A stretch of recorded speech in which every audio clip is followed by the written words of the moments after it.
Welcome to lecture 6। Lecture 6 में आपका मैं स्वागत करता हूं। आज जो हमारा टॉपिक है वो है मेन वर्ब यानी कि मुख्य क्रिया। मेन वर्ब की 3 फॉर्म होती है, आपने पढ़ा होगा, लेकिन ये गलत है। हर मेन वर्ब की 5 फॉर्म होती है और इन्हें अंग्रेज़ी के वी अक्षर से दर्शाया जाता है या दिखाया जाता है। V1, V2, V3, V4, V5 सभी मेन वर्ब की V4 में ing तथा V5 में to लगाया जाता है। एक बात हमेशा आप याद रखेंगे, जैसे कि आपकी स्क्रीन पर है, आप इसको देखिए। अंग्रेज़ी भाषा में वर्ब 2 प्रकार की होती है, एक तो मेन वर्ब यानी मुख्य क्रिया और दूसरी हेल्पिंग वर्ब यानी सहायक क्रिया। मेन वर्ब जैसे go, come, sit, eat, drink, play आदि, और हेल्पिंग वर्ब जैसे टेंस में होती है am, is, are, am, was, were, will, shall, can आदि। तो वर्ब कितने तरह की होगी? 2 तरह की होगी। कितने तरह की होगी? 2 तरह की, एक तो मेन वर्ब और एक हेल्पिंग वर्ब। तो आज हमारा जो टॉपिक है वो है मेन वर्ब। फिर मेन वर्ब भी 5 तरह की होती है। अभी आपको जैसे बताया कि आपने पढ़ा होगा कि मेन वर्ब की 3 फॉर्म होती है, ये टोटली गलत है। मेन वर्ब की 5 फॉर्म होती है, 5 फॉर्म्स होती है और उन्हें इंग्लिश के वी से दिखाया जाता है। अब आप देखिए यहाँ पे सभी मेन वर्ब की V4 में, अब जैसे V4 की बात करते हैं, सभी मेन वर्ब की V4 जो हैं उस V4 में सब में ing होता है। आप चाहे तो बुक का पेज ओपन करके आप देख सकते हैं और सारे पेज ओपन करके देख सकते हैं। ये तो आपका ओपन है ही है, आने वाले सारे पेज को आप ओपन करके और नेक्स्ट पेज को देख सकते हैं। V4 वाला जो कॉलम है उन सब में ing हैं तथा V5, ये तो था V4, एक और कॉलम है आपका V5 का। V5 जो फर्स्ट कॉलम है, V5 में to लगाया जाता है। इस बात को आप हमेशा ध्यान रखें, ओके। तो V4 में क्या करते हैं? ing जोड़ते हैं और V5 में to लगता है। बाकी V1, V2, V3 तो आपको पता है ही। चलिए अब देखते हैं।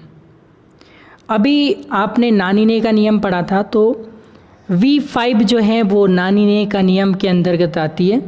तो इस सब में ना लगा हुआ है, इन सब में आप देखें, सब में पीछे जो है वो ना लगा हुआ है। तो उस ना लगने के खातिर सबकी इंग्लिश में टू लगा हुआ है। ये आपको पहले ही समझा दिया है, ये सब में टू लगा हुआ है। यानी नानी ने अगर लग रहा है तो आपको टू लगाना ही है, ओके। तो नानी ने बराबर क्या होता है? टू होता है। ये कौन सा है? V5 है। अब आप इसको थोड़ा ध्यान से समझिए।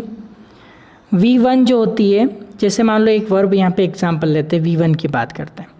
V1 होती है आपकी बेयर इन्फिनेटिव। क्या कहलाती है? पहले इस टर्म को ये लर्न करो। V1 है बेयर इन्फिनेटिव, ओके। फिर हम बात करते हैं V2 की। V2 है आपका पास्ट टेंस है, यानी कि सेकंड फॉर्म है। सेकंड फॉर्म हमेशा पास्ट टेंस में होता है। V3 की बात करें तो ये पास्ट पार्टिसिपल यानी कि वर्ब की 3rd फॉर्म जो होती है उसको ग्रामर में पास्ट पार्टिसिपल बोला जाता है। याद रखना इसको हमेशा आप। V3 यानी वर्ब की 3rd फॉर्म को ग्रामर में पास्ट पार्टिसिपल कहा जाता है। फिर से एक बार देखिए, V1 को बेयर इन्फिनेटिव कहते हैं, यानी वर्ब की फर्स्ट फॉर्म को बेयर इन्फिनेटिव कहते हैं। V2 यानी पास्ट टेंस को आप बोलते हैं सेकंड फॉर्म को, और V3 वर्ब की 3rd फॉर्म को पास्ट पार्टिसिपल बोला जाता है। और V4 यानी वर्ब में जो ing हैं उसको प्रेजेंट पार्टिसिपल कहा जाता है। अब आप थोड़ा सा ध्यान यहाँ पे दीजिए। पास्ट पार्टिसिपल और प्रेजेंट पार्टिसिपल में क्या फ़र्क है? वर्ब की थर्ड फॉर्म थी तो हमने कहा था पास्ट पार्टिसिपल है, और वर्ब की फोर्थ फॉर्म है तो प्रेजेंट पार्टिसिपल है।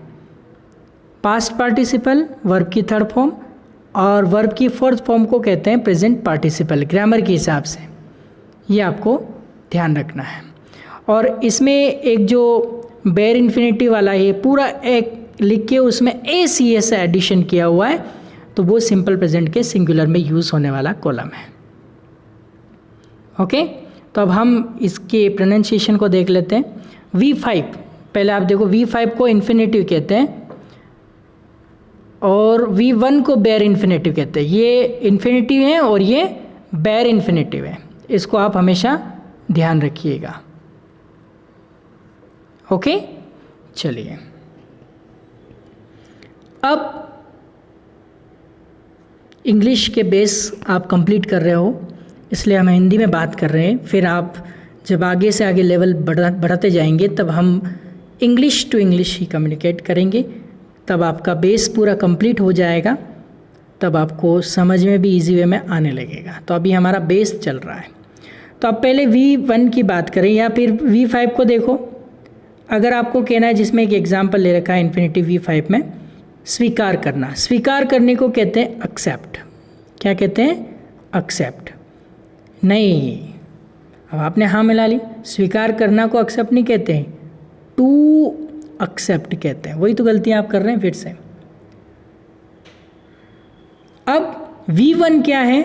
ये टू हट जाएगा, तो ये स्वीकार करता, स्वीकार करती या स्वीकार करते, ये अर्थ निकलेगा इसका। ये टू एक्सेप्ट स्वीकार करना, और एक्सेप्ट का मतलब हो गया स्वीकार करता, स्वीकार करती और स्वीकार करते। अगर कोई लड़का है तो स्वीकार करता, लड़की है तो स्वीकार करती, और बहुत सारे हैं तो स्वीकार करते। ये पूरे में यही है, तो आपको ये चीज़ ध्यान रखनी है। जैसे टू एडवाइस सलाह देना हो गया, तो एडवाइस मतलब सलाह देता, सलाह देती, सलाह देते। और भी ले लो एग्जाम्पल, टू आस्क मतलब पूछना हो गया, और ओनली आस्क मतलब पूछता, लड़का है तो पूछता, लड़की है तो पूछती, और बहुत सारे हैं तो पूछते।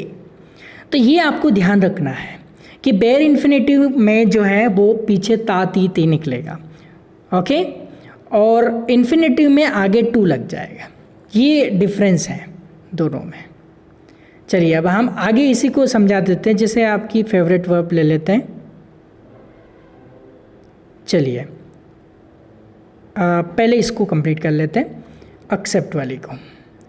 अब V1 है तो स्वीकार करता, स्वीकार करती, स्वीकार करते।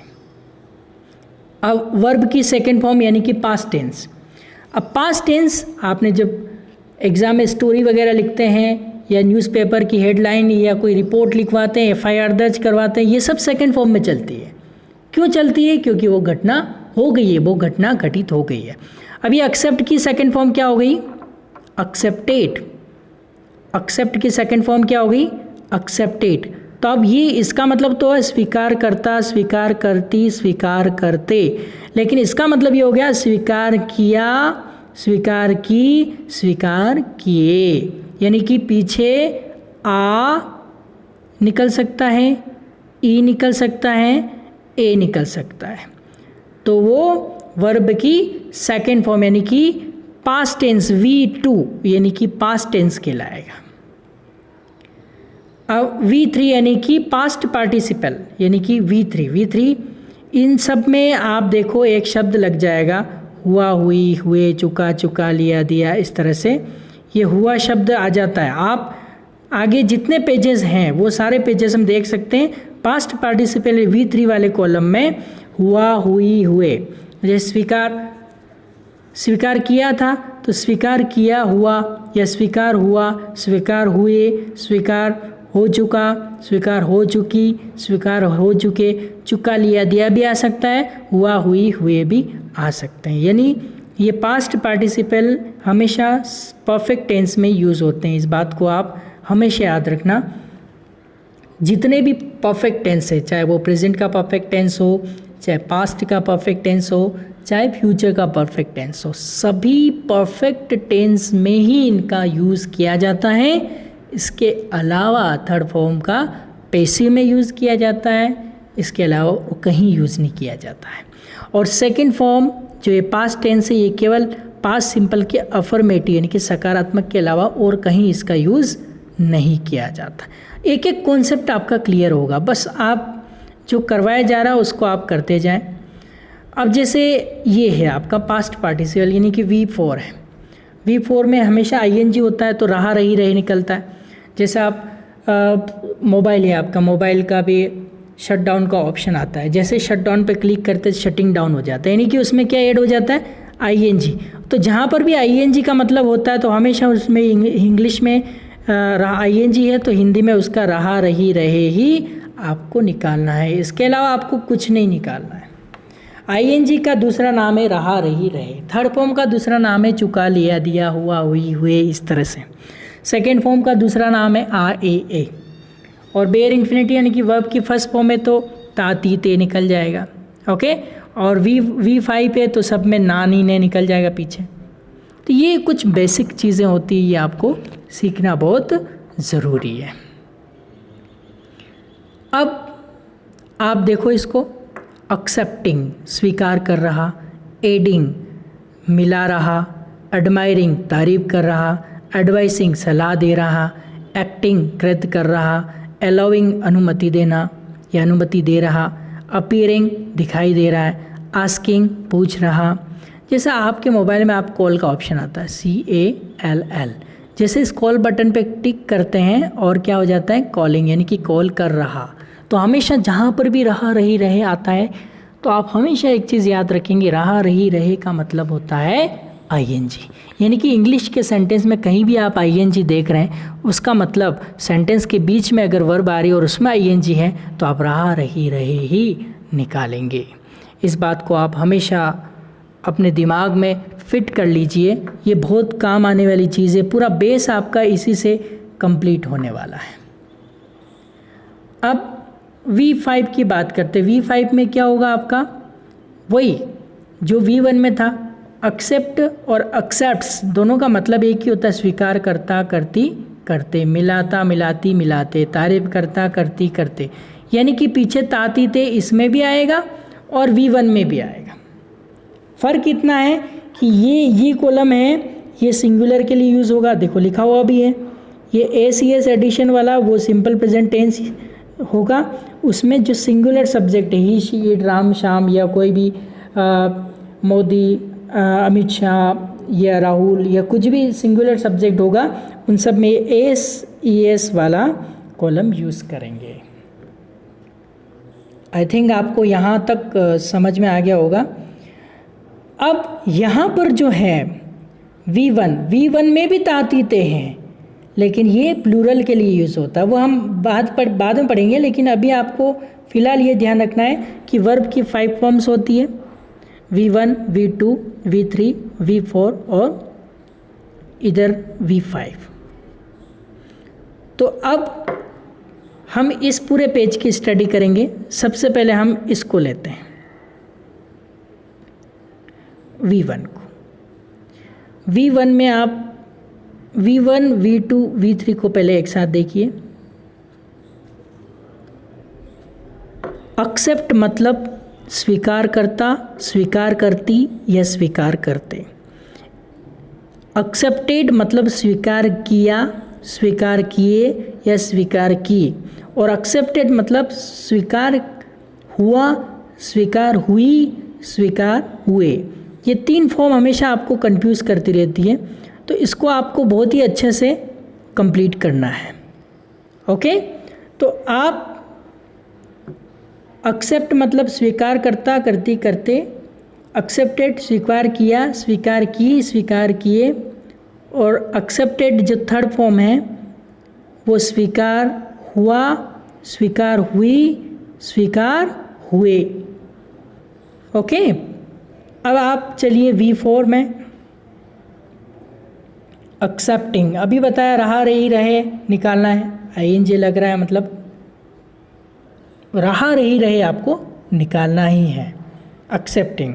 और एक्सेप्ट ये जो था V1 था आपका, ये जो V1 है वो का वही, ये लास्ट वाली रो भी है। लेकिन फ़र्क इतना है कि इन सब में एस ई एस सफिक्स नहीं है और इन सब में एस ई एस सफिक्स है। तो दोनों का मतलब, इसका एक्सेप्ट्स का मतलब भी स्वीकार करता करती करते, स्वीकार करता स्वीकार करती स्वीकार करते, और एक्सेप्ट का मतलब भी स्वीकार करता स्वीकार करती स्वीकार करते। और ये जो है V5 टू एक्सेप्ट, अभी आपको पिछले लेक्चर में लेक्चर नंबर 5 में नानी ने का नियम पढ़ाया था। तो नानी ने के नियम में क्या बताया हुआ था? एक्सेप्ट,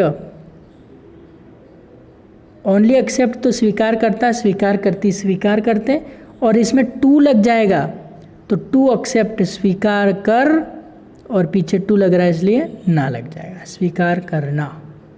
ये फ़र्क होता है।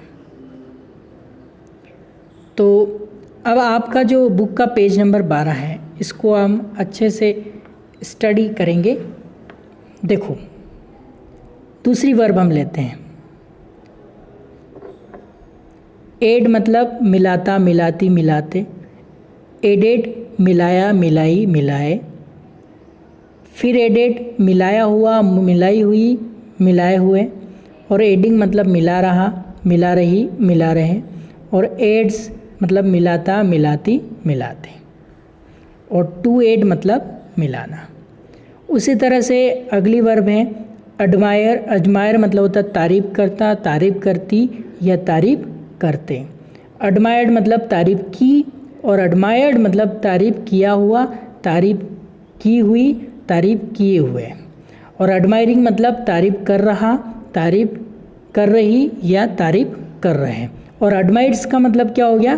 तारीफ़ करता, तारीफ़ करती या तारीफ़ करते। और टू एडमायर मतलब तारीफ़ करना, ना टू लग गया आगे मतलब नानी। लेक्चर नंबर, आप पिछला जो लेक्चर देखेंगे 4 नंबर लेक्चर में हमने बहुत ही अच्छे से इस कॉन्सेप्ट को क्लियर किया था। अब नेक्स्ट है आपका जैसे एडवाइस। V1 है तो एडवाइस का मतलब भी सलाह देता सलाह देती सलाह देते, और एडवाइसेस जो हैं इसका मतलब भी सलाह देता सलाह देती सलाह देते। तो ये दोनों तो एक हो गए, सिंगुलर प्लूरल का डिफरेंस है। लेकिन अब इसका V2 किया जाए, एडवाइज्ड मतलब सलाह दी, और एडवाइज्ड मतलब सलाह दिया हुआ, सलाह दी हुई, सलाह दिए हुए, और एडवाइसिंग मतलब सलाह दे रहा, सलाह दे रही, सलाह दे रहे हैं। इस तरह से आपको क्या करना है कि 10 वर्ब्स डेली लर्न करने हैं। ज़्यादा कुछ लोड नहीं है। टोटल आपकी है 150 वर्ब्स हैं। 150 वर्ब्स के लिए आप 10 वर्ब डेली लो, 10 वर्ब पर डे लेंगे तो 15 डेज़ में आपकी वर्ब कंप्लीट हो जाएगी। आपको एक काम करना है कि 10 वर्ब तो डेली लेनी ही लेनी है। और फिर भी अगर आपको, जैसे आप पूछेंगे कि सर मुझे ये प्रॉब्लम है, इसका प्रोनाउंसिएशन क्या है, तो मैं आपको प्रोनाउंसिएशन बताऊंगा। जैसे मान लो कि कोई भी वर्ड ले लेते हैं, जैसे ये वर्ड है 19 नंबर, तो आप कहेंगे सर मुझे 19 नंबर वर्ब, या तो आप मोबाइल में गूगल पे प्रोनाउंसिएशन इसका सर्च कर सकते हैं वर्ड डाल के। अगर फिर भी आपको कोई दिक्कत आती है और अगर आपको प्रॉब्लम आती है तो आप मुझे कह दीजिएगा कि प्रोनाउंसिएशन, वर्ब की प्रोनाउंसिएशन का अगला कुछ हेल्प चाहिए तो वो भी आपकी की जाएगी। लेकिन आपको क्या करना है कि टोटल इस पेज में देखो, आपके पास इस पेज में 12 वर्ब्स हैं, फिर इस पेज में आपके पास टोटल 38 तक आ गए, फिर 14 नंबर पेज पे आप देखोगे तो 66 तक आ गए, फिर 15 नंबर पेज पे आप देखोगे तो 93 वर्ब्स आ गई, फिर 16 नंबर पेज पे देखोगे आप तो 121 वर्ब्स आ गई, फिर 17 नंबर पेज पे देखोगे तो 150 टोटल वर्ब कंप्लीट हो गए। तो आपको क्या करना है, 10 वर्ब्स डेली कंप्लीट करनी। अब कंप्लीट कैसे करनी है ये मैं आपको बता देता हूँ। कैसे कंप्लीट करोगे आप, ऐसे कंप्लीट करेंगे।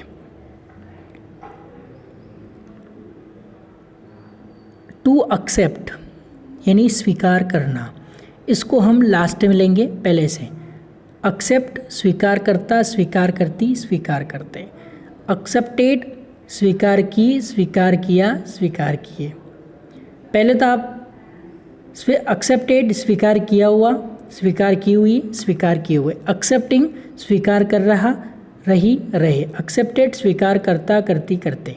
ओके, और टू एक्सेप्ट स्वीकार करना। इस तरह से आपको 10 नहीं हो तो भले 5 वर्ब डेली लेंगे तो भी 1 मंथ में आपका कंप्लीट हो जाएगा, और 10 वर्ब डेली आप लेंगे तो 15 डेज़ में कंप्लीट हो जाएगा। इसमें कोई जल्दी नहीं, इसको आप अपने हिसाब से कंप्लीट करो, क्योंकि जितना आप वर्ब का पावर बढ़ाओगे उतना ही आपको लर्निंग में बहुत ईजी रहेगा, और उसका ट्रांसलेशन भी आप बहुत ही ईजी वे में कर पाएंगे। अब मैं पर्सनली बताता हूँ कि मैंने हर चीज़ को डीपली से पढ़ा है, इसलिए मैं बड़े से बड़े प्रोजेक्ट और ट्रांसलेशन जैसे काम बहुत ही चुटकी में कर लेता हूँ। क्यों कर लेता हूँ? क्योंकि मुझे हर वर्ड का मतलब पता है। मुझे पता है कि ओनली एक्सेप्टेड आ रहा है तो मुझे स्वीकार किया ये अर्थ लगाना है, और एक्सेप्टेड अगर हैज़, हैड या विल हैव के साथ आ रहा है तो स्वीकार किया हुआ, स्वीकार की हुई, वो सब टेंस के अकॉर्डिंग बहुत ही ईजी वे में चुटकियों में हो जाएगा, और आपका फ्यूचर इतना ब्राइट हो जाएगा कि आपको यूँ समझो कि लैंग्वेज भी इतनी पकड़ हो जाएगी। और बहुत ज़रूरी है आपको, कम से कम मैं तो कहता हूँ कि आप 5 वर्ब डेली कंप्लीट करो। 5 वर्ब यानी 1 मंथ में इसको पूरा कंप्लीट कर डालो, कोई जल्दी नहीं। लेकिन अगले दिन जब 5 आप लो तो पिछली 5 को पहले रिवाइज करो, और बिना देख के उसका अर्थ आ रहा है कि नहीं आ रहा है। V1 में ताती ते निकाल लो, V2 में आई ये निकाल लो, V3 में हुआ, हुई, हुए, चुका, लिया, दिया ऐसा निकाल लो, V4 में रहा, रही, रहे निकाल लो पीछे, फिर V5 में ना निकाल लो पीछे। तो इस तरह से जैसे आप स्पीक की आपको बनानी, SPEAK, स्पीक मतलब बोलता, बोलती, बोलते। अब मैं बिना देख के कर रहा हूँ। स्पीक मतलब बोलता, बोलती, बोलते। स्पोक मतलब बोला, बोली, बोले। स्पोकन बोला हुआ, बोली हुई, बोले हुए। और स्पीकिंग मतलब बोल रहा, बोल रही, बोल रहे हैं। और स्पीक्स मतलब बोलता, बोलती, बोलते। ये लास्ट वाला कॉलम है, इसको नहीं भी करो तो चलेगा, लेकिन एस लगता तो भी वही अर्थ निकलता है जो बेयर इन्फिनिटिव में लगता है। और फिर टू स्पीक बोलना। तो इस तरह से उसके टुकड़े इतने कर दिए कि हर एंगल से उसको आपने ले लिया, फिर उसको सेंटेंस में डालना ही रहेगा। तो आप ऐसे लर्न करो, जैसे मान लो आपने गो लिया, गो, वेंट, गोन, गोइंग, गोस चलो बाद में ले लेना, पहले go, went, gone, going, to go और गोस। ठीक है, इस तरह से आप कंप्लीट कर लो। अब गो बोला, जाता, जाती, जाते। वेंट गया, गई, गए। गॉन गया हुआ, गई हुई, गए हुए। गोइंग जा रहा, जा रही, जा रहे। गोस जाता, जाती, जाते। टू गो जाना। बस कितना सिंपल वे में। तो आपको 5 वर्ब डेली देखनी है। अब मैं नेक्स्ट लेक्चर जो स्टार्ट करूँगा वो पेज नंबर आपका 18 से स्टार्ट करूँगा। पेज नंबर 17 तक आपको क्या करना है, 5, मिनिमम 5 और मैक्सिमम 10 वर्ब अच्छे से bare infinitive, past tense, past participle, present participle, infinitive और एक और कॉलम जो एक्स्ट्रा है वो इस तरह से बिना देख के किसी को भी आप बनाना सीख जाओ। बहुत ही ईजी है, ये लग जरूर ऐसा रहा लेकिन बहुत इंटरेस्टिंग और बहुत ही ईजी है। तो आप इसको कंप्लीट करेंगे। तो फिर भी आपको दिक्कत आए तो नंबर है ये स्कूल के, ये हर पेज के ऊपर फ्लैश हो रहे हैं। तो आज के लेक्चर में हम इतना ही पढ़ेंगे। हम आने वाले नेक्स्ट लेक्चर में इसके और भी पेज नंबर 17 तक आपको कंप्लीट करना है, 18 से पढ़ेंगे। Okay, take care, God bless you.